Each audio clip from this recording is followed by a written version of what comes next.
আসসালামু আলাইকুম। আজকে খুব গুরুত্বপূর্ণ একটা টপিক নিয়ে কথা বলবো। আমার আগের ভিডিওতে প্যারেন্টিংস এর উপরে অনেকগুলোই কথা বলার চেষ্টা করেছি। বাবা-মা যেন বাচ্চার সামনে কোনো ধরনের নেতিবাচক আচরণ না করেন।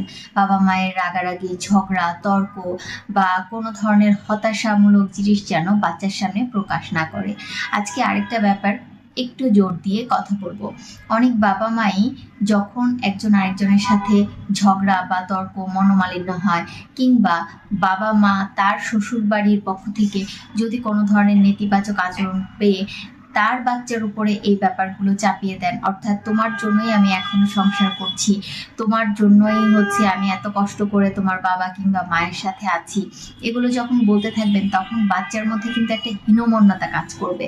তখন বাবা মায়ের ঝগড়া হলেই তার মনে হবে আমার জন্যই হয়তো ঝগড়া হচ্ছে, এবং তার উপরে কিন্তু এটা একটা বড় চাপ যে আমার বড় হতে হবে এবং তাদের দায়িত্ব নিতে হবে এবং বাবা মায়ের মধ্যে যেই দূরত্বটা আছে সেটা আমি কমিয়ে ফেলবো।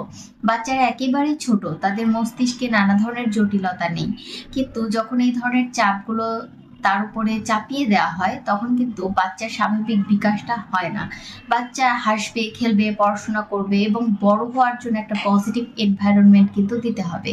না দিয়ে যদি তার যেই চারপাশটা নেতিবাচক পরিবেশ তৈরি করেন, তখন যতই আপনি পুষ্টিকর খাবার খাওয়ান, যতই আপনি তার যত্ন নেন, তার মানসিক বিকাশটা ঠিকভাবে হবে না।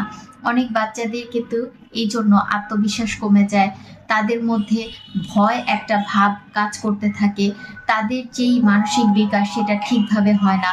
অনেক বাচ্চা একেবারেই চুপচাপ হয়ে যায় এবং পরবর্তীতে মানুষের সাথে মিশতে পারে না, এই ব্যাপারগুলো তার মধ্যে দেখা যায়। সেই জন্য অবশ্যই কিন্তু আপনাদের বাচ্চার সঠিক বিকাশের জন্য, সেটা শারীরিক মানসিক যেটাই হোক, তার জন্য আপনাদের বাবা মায়েদের যেই নেগেটিভ দিকগুলো সেটা বাচ্চার সামনে প্রকাশ করবেন না।